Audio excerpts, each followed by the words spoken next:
नमस्कार दोस्तों, एमपीडिया YouTube channel में आप सभी का स्वागत है। आज हम लोग कुछ रोचक बातें पढ़ने वाले हैं। जैसे कि वेद क्लासों में हम लोगों ने बहुत सारे वर्णमाला के बारे में देख लिया, मालाएं बना ली, उनके उच्चारण स्थलों को देख लिया, लेकिन आज हम कुछ ऐसा पढ़ेंगे जिससे हमें लगेगा, फील आया कि नहीं यार आज हमने कुछ सीखा है। आज की क्लास करके आनंद आ गया, कुछ नया सा सीखने को मिला जो शायद हम अभी तक नहीं जानते थे, जिसके बारे में तो हम गलतियां करते रहे हैं और विद्यालय में हमें उसके लिए टोका भी नहीं गया, बताया भी नहीं गया कि आप क्या गलतियां कर रहे हैं, बस बता दिया जाता रहा होगा कि आपने गलत लिखा है। इसी में आज देखेंगे, आज की सस्पेंस भरी क्लास में थोड़ा सा पहले आज हम मात्राओं के बारे में देखते हैं कि मात्रा क्या होती है। जैसे ही मात्रा कंप्लीट हो जाएगी फिर हम ये जो रोचकता है ना, उस रोचकता को देखेंगे। वो जो सस्पेंस हो रहा है ना, उस सस्पेंस को हम दूर करेंगे और जो हम हमेशा गलतियां करते हैं ना, उन गलतियों को दूर करेंगे। इसलिए दोस्तों सबसे पहले मात्राओं का अध्ययन करते हैं, मात्रा से आगे जाके वो टॉपिक अपना आएगा। बस आपको इंतजार करना है 2 से 5 मिनट, 5 मिनट के बाद अपना वो टॉपिक आ ही जाएगा। ठीक, तो चलिए आज के टॉपिक में सबसे पहले हम चालू करते हैं उस सस्पेंस टॉपिक से पहले मात्राओं के अध्ययन। क्या अध्ययन करना है? हमें मात्रा के बारे में अध्ययन करना है। अब कभी आपसे पूछ लिया जाए मात्रा शब्द का अर्थ क्या होता है, तो देखिए मात्रा के 2 अर्थ होते हैं। पहला तो होता है आपका क्वांटिटी। क्या होता है? क्वांटिटी। और दूसरा अर्थ होता है, इसके अर्थ याद रखिएगा, आपका पहला अर्थ क्या हो जाएगा? पहला अर्थ इसका क्वांटिटी से निकल कर आएगा कि पदार्थ कितना है। दूसरा आपका अर्थ निकल के आएगा स्वरों का परिवर्तित रूप। क्या निकल कर आएगा दोस्तों? स्वरों का जो परिवर्तित रूप है उसे क्या कहते हैं? तो स्वरों के परिवर्तित रूप को आपको मात्रा कहते हैं। तो यहां पर एक पॉइंट लिख लीजिए, उस पॉइंट के पहले हम आपको समझा रहे हैं। जैसे हमने लिखा, ये लिखा दोस्तों रा। क्या लिखा हमने? रा लिखा। अब इस रा को यदि आप तोड़ेंगे तो ऐसे आएगा, रा और आ। कैसा आया? रा और आ। अब इस आ को इस पर जोड़िए तो ये ऐसे बन गया। बना कि नहीं बना? तो अब यहां पर आप गौर से देखिएगा, ये जो आ है दोस्तों, ये क्या है? ये है आपका स्वर। जब इस स्वर का ये क्या है, इस किसको स्वर करता है? जोड़ को या मेल को। जब इस स्वर को दोस्तों, और ये क्या है? व्यंजन। जब इस स्वर को हमने व्यंजन के साथ जोड़ा, क्या किया? ये स्वर का मेल किसके साथ हुआ? व्यंजन के साथ हुआ। तो ये स्वर का रूप बदल गया कि नहीं बदल गया? ये स्वर जो ऐसा हुआ करता था वो अब ऐसा हो गया। कैसा हो गया? ऐसा हुआ करता था, खड़ी पाई के रूप में हो गया। तो ये जो परिवर्तित रूप है ना दोस्तों, ये बदला हुआ रूप, ये जो बन गया, इसे हम कहते हैं मात्रा। मतलब स्वर का मेल व्यंजन के साथ होने पर स्वर के रूप में जो परिवर्तन होता है उसे मात्रा कहते हैं। तो ये तो विस्तृत और बड़ी परिभाषा हुई समझने के लिए, परंतु अब आपसे एग्जाम में क्या पूछा जाएगा? स्वरों के परिवर्तित रूप को क्या कहते हैं? तो स्वरों के परिवर्तित रूप को मात्रा कहते हैं। रूप को मात्रा कहते हैं, ये आप लिख लीजिएगा। स्वरों के परिवर्तित रूप को हम क्या कहते हैं? स्वरों के परिवर्तित रूप को हम मात्रा कहते हैं। इसके बाद दूसरा फैक्ट आप लिख लीजिए कि मात्रा केवल स्वरों की होती है। केवल स्वर वर्णों के होती हैं। मात्राएं केवल स्वर वर्णों की होती। इसका मतलब यह हुआ दोस्तों कि व्यंजन वर्णों की कोई भी मात्रा नहीं होती। इसका मतलब क्या हुआ कि व्यंजन वर्णों के कोई भी मात्रा नहीं होती है। अब हम मात्राओं की तीसरा प्रश्न आता है संख्या। तो मात्राओं की संख्या कितनी होती है दोस्तों? 10 होती है। कितनी होती है? 10 होती है। अब यहां पर एक फैक्ट याद रखिएगा, आप गलती मत करिएगा, नहीं तो छंद जो थोड़े बहुत हम लोग पढ़ेंगे ना व्यापम के हिसाब से, तो उसमें आप गलतियां करेंगे। तो हमेशा एक बात याद रखिएगा, ये जो 10 मात्राएं होती हैं, इनमें से मात्राओं को हम 2 भागों में बांटते हैं। पहला लघु और दूसरा गुरु। पहला क्या बांटते हैं दोस्तों? लघु और दूसरा गुरु। जो लघु मात्राएं होती हैं, जितने भी ह्रस्व स्वर हैं, कौन से स्वर? ह्रस्व स्वर कौन कौन से होते हैं? छोटे वाले, जिनके साथ छोटा छोटा, छोटा आ, छोटी ई, छोटा ओ और री, ये क्या कहलाते हैं? ह्रस्व स्वर। और इसको छोड़कर जितने भी स्वर बचते हैं वो कहलाते हैं गुरु। अब गुरु स्वरों की मात्राएं दोस्तों हमेशा हम 2 काउंट करते हैं, 2 मात्रा होती है, और जो लघु स्वर होते हैं उनकी हम 1 मात्रा काउंट करते हैं। छंद शास्त्र में दोस्तों जितने भी लघु स्वर होते हैं या ह्रस्व स्वर होते हैं जिनके साथ छोटा लगाया जाता है प्रारंभ में, उनकी मात्रा हम 1 गिनते हैं, और उसके अतिरिक्त जितने भी स्वर बचते हैं उनकी मात्राएं हम 2 गिनते हैं। ठीक है दोस्तों, ये आपकी बात हो गई कंप्लीट। अब कौन से स्वर की क्या मात्रा होती है वो आगे पढ़ेंगे हम। तो चलिए आगे हम लोग पढ़ते हैं और बाकी स्वरों की मात्राएं लिखते हैं क्रम से। तो चलिए हमने लिखा क्या? अ। क्रम से लिखिएगा। छोटा आ होगा, ये बड़ा आ, छोटे ए, बड़े ए, छोटा ऊ, बड़ा ओ, री, ए, आई, ओ, औ। अब इसी क्लास में हम लोग आगे ये भी सीखेंगे कि आधे वर्ण कैसे लिखे जाते हैं। ठीक, तो आ की हमेशा याद रखिएगा कोई भी मात्रा नहीं होती है। आ की दोस्तों कोई भी मात्रा नहीं होती है। इसके बाद ये बड़ा आ, इसकी मात्रा ये होती है। छोटे ए की मात्रा क्या होती है? आगे से कैप लगाया जाता है। कहां से लगाते हैं? आगे से।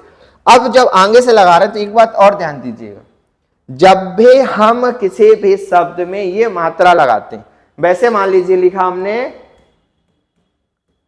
संदिग्ध, तो मात्रा कहां से लगेगी? ये आगे की ओर से लगेगी। अब मान लीजिए कुछ वर्ड ऐसे आ जाता, आधा गा आया उसके बाद धा आ जाता, अब इसमें छोटे की मात्रा लगानी, तो कहां से हम लगाएंगे? ये सबसे बड़ा संशय होता है गलती करने का। अब कुछ लोग इसमें ऐसे लिखेंगे और ऐसे मात्रा लगाएंगे, आधा गा और उसके बाद मात्रा लगाएंगे, जो कि गलत होता है। मात्रा सदैव कहां? आगे से लगाई जाती है। और कहां तक जाती? पीछे तक जाती है। हमेशा कहां तक? जिस वर्ण पर लगी हुई है। क्योंकि दोस्तों कभी भी हमें अपनी कमियां दिखानी नहीं चाहिए। हम अपनी कमियों को हमेशा छुपाते हैं जिससे कि सामने वाला पक्ष हमारा उपहास ना उड़ा सके। इसलिए जब भी पूरे वर्ण के पूर्व आधा वर्ण आएगा तो उस आधे वर्ण को मात्रा में कवर करेंगे। अब ये समस्या होती है, ये इसकी जो कैप है कहां तक जाएगी? टोपे कहां तक जाएगी? तो इसकी कैप हमेशा जो पूरा वर्ण होगा वहां तक। मान लीजिए ऐसा आ जाता गा, फिर आधा या, फिर पूरा या, तो कहां तक जाती? तो ये मात्रा यहां से चालू होती और जाती आखिरी वर्ण के खड़ी पाई तक। क्लियर? ये ऐसे आप मात्रा लगाएंगे। अब चलिए अब हम बड़े ए की लिखते हैं। तो बड़े ए की मात्रा क्या होती है? बड़े ए की मात्रा होती है दोस्तों ऐसे। ठीक, छोटा ओ की मात्रा कैसी होती है? ऐसे। बड़ा ओ के ये होती है आपके रे के ये। फिर ए की मात्रा कैसे होती है? एक सिंग लगा दिए आपने तो हो गए कौन सी? ए की मात्रा। यदि आपने 2 सिंग लगा दिए खड़े सिरोरेखा के ऊपर तो कौन सी हो गई? आई की मात्रा। ये याद रखिएगा, संधि में भी काम आएगा। हम इसमें कंफ्यूज रहते, इसमें और इसमें। एक मात्रा का मतलब हम ये समझ लेते हैं। तो यदि एक मात्रा लगी है खड़ी पाई के ऊपर, सिरोरेखा के ऊपर, यदि एक खड़ी पाई लगी है, एक सींग लगी है तो उसे क्या कहेंगे? ए। 2 सींगे लगी हैं, बैल की सींगे हैं तो क्या कहेंगे? आई। अब इसके बाद इसमें जब देखा जाए तो एक खड़ी पाई और एक सींग तो हो गई आपकी ओ। और औ की मात्रा क्या होती है? एक खड़ी पाई और 2 सींग। ठीक, ये आपकी मात्राएं हो गई। अब दोस्तों यहां से अब हम जो रोचक चीजों की बात करनी है ना, अब यहां से सीखेंगे। क्या सीखेंगे रोचक चीजों में? सबसे पहले हम रा और री में अंतर देखेंगे। क्या देखेंगे? रा और री में अंतर देखेंगे। अब कैसे देखेंगे दोस्तों? ये यहां से आपके रोचक चीजें चालू होती है जो आपको आज की क्लास अटेंड करने के बाद जरूर कहेंगे कि वाह यार आज हमने कुछ सीखा है हिंदी में, जो कुछ गलत लिखते थे। अब इस रा और री में क्या अंतर है देखिएगा। मात्र इनकी मात्राओं से पूरे चीजें जो हम कहना चाहेंगे ना वो सब बदल जाएंगे। जैसे हमने कहा, ये लिखा हमने ग्रह और ये लिखा हमने गृह। ठीक, ये लिखा हमने कृपा और ये लिखा हमने कृपा। लिख लिया दोस्तों। अब यहां पर देखिए कैसे चीजें परिवर्तित होती हैं। हमने आपको कहा हमेशा हम लोग घर से हमें ये मिलता था कि होमवर्क करके आइए। क्या करिए? होमवर्क। और हिंदी मीडियम वाले लोग जानते हैं उन्हें हमेशा कहा जाता था गृह कार्य करके लाइए। अब हम लोग क्या लिख लेते थे, ऐसा लिख लेते थे, ये देखिए ग्रहकार। तो आप ये बताइए, क्या आप किसी मंगल ग्रह पर जाकर होमवर्क करेंगे? नहीं ना। तो यहां पर अंतर देखिए, यदि आपने ऐसा लगा दिया तो इसका मतलब होगा आप किसी ना किसी ब्रह्मांड के पिंड की चर्चा कर रहे हैं। किसके कर रहे हैं? ब्रह्मांड के किसी ना किसी पिंड की। अब ये गृह लगा दिया, इस गृह का मतलब होता है निकेत, आवास, इसे हम कहते हैं जो होम कहते हैं ना हम, होमवर्क, तो ये वाला गृह होता है। अब देखिए केवल अलग अलग लगाने से अंतर पड़ा कि नहीं पड़ा?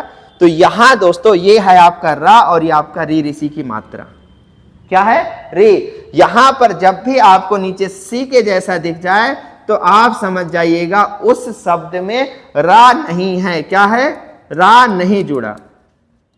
ठीक, उसमें क्या जुड़ा है? उसमें रे ऋषि जुड़ा है।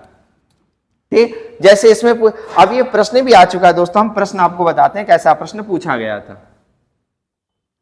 पूछा गया था निम्न में से किस शब्द में रा नहीं है? विकल्प देखिए, ऑप्शन ए कृपा, ऑप्शन बी प्रकार, ऑप्शन सी राष्ट्र, ऑप्शन डी धर्म। तो अब आपसे पूछ लिया गया निम्न में से किस शब्द में रा नहीं जुड़ा है? तो किस में नहीं जुड़ा? हमने क्या कहा? जिस भी वर्ण के नीचे, अक्षर के नीचे से दिख जाए तो रा नहीं है, री होता है। तो इसका आंसर हो जाएगा आपका ये। तो इस तरीके के जो प्रश्न आते हैं दोस्तों, तो आप सॉल्व कर लेंगे आप कि रा और री में क्या अंतर होता है। ये आपका हो गया पहला प्रकार। अब जो दूसरी नई चीज सीखनी है वो देखते हैं दोस्तों। हम क्या गलती करते हैं? रा में छोटा ऊ और बड़ा ऊ की मात्रा किस रूप में लगाई जाती है? तो रा में लिख लीजिए, अलग से हेडिंग डाल ले, रा में छोटा ऊ अथवा बड़ा ऊ की मात्रा। देखिए दोस्तों, बहुत सारे लोगों को हमने देखा है वो रा में छोटा ऊ की मात्रा इस रूप में लगा देते हैं और बड़ा ऊ की मात्रा इस रूप में लगा देते हैं। क्लियर? तो ये जो इस रूप में लगाते हैं ना, जो हमारे भाई बंधु लोग, वो क्या करते हैं? वो गलतियां करते हैं। बाकी सभी जितने भी राह को छोड़कर दोस्तों, जितने भी वर्ण है वर्णमाला में, सब में ऊ की मात्रा ऐसे या तो ऐसे लगती है। रा एक अपवाद है जिसमें रा की मात्रा लगाते समय कुछ विशेष तथ्यों का ध्यान दिया जाता है। क्या दिया जाता है दोस्तों? कुछ विशेष तथ्यों पर ध्यान दिया जाता है। तो रा में लिखिए, रा में छोटे ऊ की मात्रा कैसे? ये रा लगा है दोस्तों, इसमें हमें क्या लगाना है? छोटा ऊ जोड़ना है। क्या जोड़ना है? छोटा ऊ जोड़ना है। तो कैसे जुड़ेगा? गौर से देखिएगा, हम जूम करके लिखेंगे इसे। ये हमने बना दिया रा। क्या बनाया? रा। और इसमें केवल एक पूंछ खींच देंगे तो आपका हो गया क्या? ये छोटा ऊ की मात्रा। रा में छोटा ऊ की मात्रा के लगाने के लिए केवल एक पूंछ बना दी जाती है। क्या बना दी जाती है? पूंछ बना दी जाती है। अब मान लीजिए हमें क्या लिखना है? रा के साथ बड़ा ऊ की मात्रा लगानी। तो कैसे लगाएंगे? ये आपने लिखा दोस्तों रा, रा रस्सी लिखा, अच्छे से लिख रहे हैं, थोड़ा मार्कर भी चेंज करके तो अच्छा सा लगेगा। तो हमने लिखा दोस्तों, ये लिखा हमने रा, लिख दिया रा। अब जब छोटा ऊ बड़ा ऊ की मात्रा लगाएं, थोड़ा सा ऐसे करेंगे, ये गोल गोल घुमा के ये ले जाएंगे। क्या कर दिया? गोल गोल घुमाया जाता है। जब भी बड़ा, अब खुद भी नापिए, यदि ये 10 मीटर होगा तो ये गोल गोल के कारण हमेशा उससे ही बड़ा निकलेगा, नहीं निकलेगा? तो इसलिए दोस्तों रा में जब भी बड़ा ऊ की मात्रा लगाना है तो हम क्या करेंगे? उसे गोल गोल घुमा देते हैं, और जब केवल पुच्छे की बना देते, पूंछ खींचते हैं बिना राउंड के, तो उसे हम क्या कहते हैं? छोटा रा। इसलिए दोस्तों गुरु हमेशा गलत लिखती है। गा में छोटा ऊ की मात्रा और रा में ऐसी मात्रा लगाई जाती है। हम लोग क्या लगा देते हैं? ये करके हमेशा ऐसे घुमा देते हैं। ये गलत होता है दोस्तों। तो गुरु हमेशा कैसे लिखेंगे? ये लिखेंगे। कैसे लिखेंगे? ऐसे। क्यों? गुरु देखिए ज्ञानी होता है। जो ज्ञानी व्यक्ति होता है हमेशा विनम्र होता है, हमेशा नीचे रहता है, कभी भी वह अपने बड़ाई खुद नहीं करता है। क्या करता है? अपनी बड़ाई वह खुद नहीं करता। इसलिए गुरु में रा में हमेशा छोटा ऊ की मात्रा लगती है, और हम लोग जल्दबाजी में ये लगा देते हैं। ठीक है? इसलिए ये वाला जो गुरु लिखा गया है दोस्तों, ये क्या है? ये वाला गुरु गलत होता है, और ये वाला गुरु क्या है? सही है। तो हमेशा जब रा में छोटा ऊ और बड़ा ऊ की बात आए तो छोटा ऊ की मात्रा में केवल आप एक ऐसे पूंछ खींच देंगे, और जब बड़ा ऊ की बात आएगी तो हल्का सा ऐसे लेकर ये गोल गोल राउंड कर देंगे। ये हो गया आपका बड़ा ऊ की मात्रा, ये हो गई आपके छोटा ऊ की मात्रा। ये विशेष ध्यान रखिएगा क्योंकि छंद जब हम करते, छंद में मात्राओं का सबसे ज्यादा महत्व होता है। यदि मात्राओं में गलतियां हो गए तो छंद का हमारा आंसर भी गलत हो जाना, इसलिए आप इन चीजों को ध्यान रखिएगा। ये तो दूसरी रोचक बात देख ले। अब तीसरी बात हम जो देखने वाले हैं दोस्तों रोचकता से भरपूर, वो क्या है कि रा का प्रयोग किस रूप में किया जाता है। क्योंकि रा एक बहुत बड़ा बहरूपिया है, बहुत बड़ा बहरूपिया। कभी हम देखते हैं तो ऐसे आ जाता है, कभी देखते हैं तो ये ऊपर आ जाता है, कभी देखते हैं तो ये ऐसे आ जाता है, और कभी कभी तो ये पूरा का पूरा अपना वास्तविक रूप दिखाता है। अब इतने सारे इसके रूप हैं, तो इन रूपों को पहचानने के लिए तो आना चाहिए हमें, और इसका जो प्रश्न आया है उस पर भी हम चर्चा करेंगे कैसे आया था। तो सबसे पहला पॉइंट, पहचानने के लिए किसमें किस रूप में प्रयोग हुआ। तो आप शब्दों के व्हाट्सएप में जो आप लिखते हैं ना, टाइपिंग करते हैं, वो वाली आप इंग्लिश लिख लेंगे, जिसे इंग्लिश कहते हैं। तो मान लीजिए प्रकार लिखा है, पहले तो सिंपल इंग्लिश के तरीके से समझ लेते हैं। प्रकार लिखा है, तो यदि हम इसको इंग्लिश में लिखेंगे, इंग्लिश करेंगे तो PRAKAR ये बनेगा दोस्तों।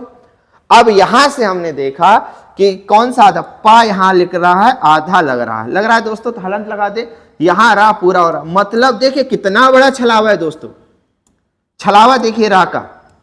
ये प्रा में जब हमने प्रा लिखा है दोस्तों तो क्या लग रहा है, ये आधा ये पूरा होना चाहिए। छलावा यही होता है कि दिख रहा है आधा लेकिन वास्तव में क्या है, पूरा। तो यहां से हम लोग कुछ निष्कर्ष आगे निकालते जाएंगे। जैसे फिर हमने देखा राष्ट्र, क्या लिखा हमने, राष्ट्र लिखा। अब इसको इंग्लिश करेंगे तो RASHTRA क्या बनेगा, RASHT। तो रात यहां से ठीक है, ये SH भी ठीक है। ये अब यहां से समझ में आया ना दोस्तों, देखिए फिर से छलावा, मतलब मैनिपुलेट करने का भरपूर तरीका रा के पास है। कैसे, देखिए यहां टा हमें पूरा दिख रहा है, लेकिन परंतु यहां से जब हमने इंग्लिश किया तो टा क्या समझ में आया, आधा समझ में आया, और रा क्या समझ में आया, पूरा समझ में आया। मतलब आपको फिर से मैनिपुलेट किया जा रहा है, रा के द्वारा ये दूसरा रूप बदल लिया। अब आपने यहां समझ लिया लेकिन यहां उसने बदल दिया रूप। तो ये कैसे होते, कहां पर कैसे प्रयोग करेंगे, आप यहां पर देखते हैं। तो इसमें सबसे पहला पॉइंट लिख लीजिए कि रा के परिवर्तित रूप को, रा के परिवर्तित रूप को रकार कहते हैं। क्या कहते हैं, रकार, या इसी को हम रेफ कहते हैं। रा के परिवर्तित रूप को रकार या रेफ कहते हैं। ठीक, अब आगे हम लोग देखते हैं कब कौन से रा का हमें प्रयोग करना है। ठीक है, तो चलिए, जब ऐसी बात हो गई दोस्तों तो सबसे पहले हम देखते हैं रा, यदि पहला पॉइंट यदि हम लिखते हैं, यदि रा का उच्चारण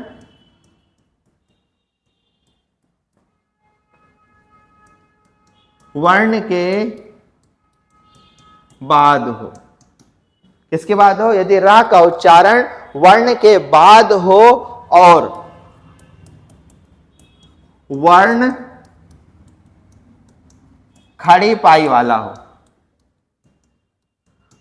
हो, तब रा किस रूप में आता है, तब रा वर्ण के नीचे खड़ी पाई में तिर्यक रेखा के रूप में लगता है।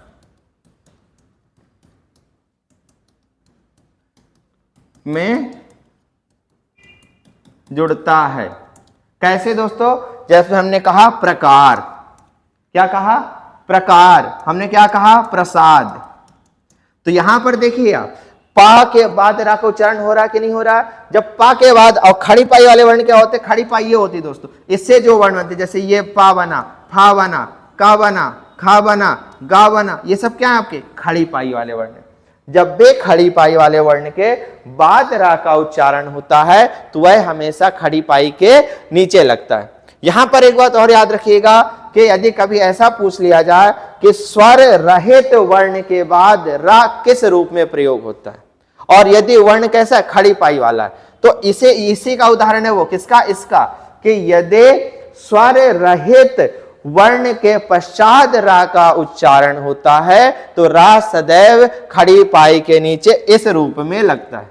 यह हो गया आपका पहला प्रयोग। अब दूसरा प्रयोग देखिए, दूसरा प्रयोग आपका क्या हो जाएगा, यदि रा का उच्चारण किसके बाद हो, इसे के रूप में, वर्ण के पहले हो, वर्ण के क्या होना चाहिए, पहले हो। अभी क्या हो रहा था, वर्ण के बाद हो रहा था। अब यदि रा का उच्चारण वर्ण के पहले हो और वर्ण, इसमें दो स्थितियां बनेगी। पहली स्थिति, वर्ण कैसा हो, खड़ी पाई वाला। दूसरा क्या बनेगा, वर्ण बिना खड़ी पाई वाला।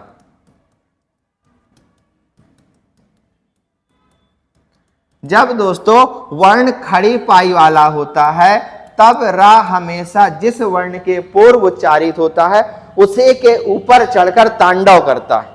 क्या करता है, जब रा का उच्चारण खड़ी पाई वाले वर्ण के पहले होता है तब वह रा क्या करता है, रा उसे वर्ण के ऊपर लगता के ऊपर लगता है।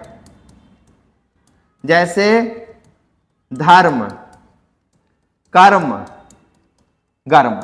अब पहचानेंगे कैसे, आप पहचानने के लिए आपको इसका इंग्लिश करना पड़ेगा। धर्म क्या होगा, DHARM, राधा हुआ कि नहीं हुआ, और ये माँ क्या है, खड़ी पाई वाला वर्ण है, इसके पहले आ रहा है ना, तो कैसे लगेगा, ऊपर लगता है।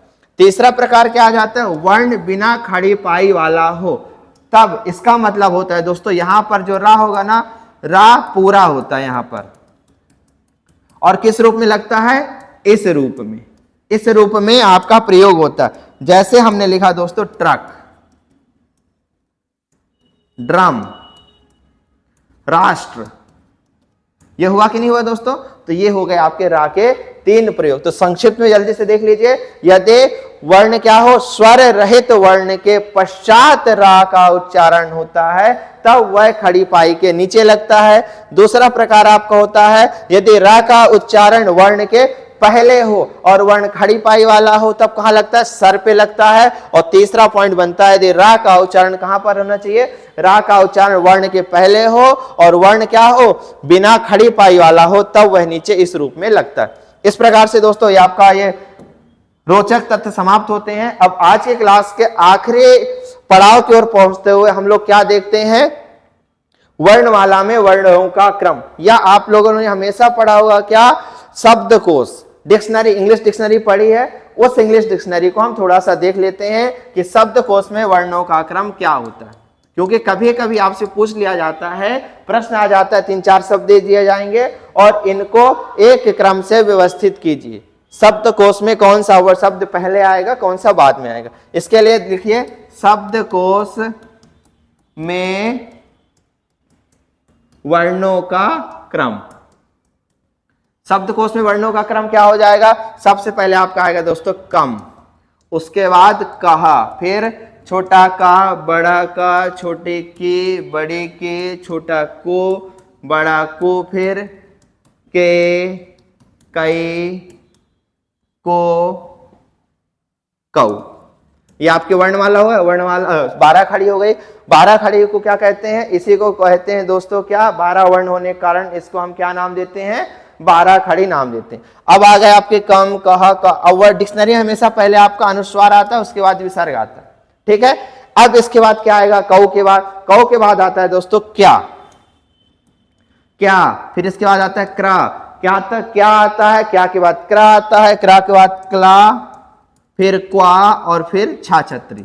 तो ये आपको मदद करेगा डिक्शनरी में, जब आप शब्दकोश में जाके आप शब्दों को ढूंढेंगे। तो ये क्रम हमेशा आप याद रखिएगा। क्यों, मान लीजिए आपसे पूछ लिया गया नर्म, नाम और नया, ये डिक्शनरी में इनका क्रम क्या होगा। तो आप देखेंगे ना आ रहा, ना के बाद रा आ रहा, मतलब सबसे पहले ना आएगा, ना छोटा आ आएगा, छोटा आ के बाद क्या आएगा, छोटा आ से संबंधित जितने होंगे वो आ जाएगा, फिर क्या आ जाएगा, बड़ा आएगा, फिर ये छोटा आ लिखा है तो छोटा आ गया, छोटा आ के बाद क्या आना चाहिए, छोटा आ के बाद क्या आएगा, रा आएगा, किया आएगा, तो फिर रा वाले आ जाएंगे।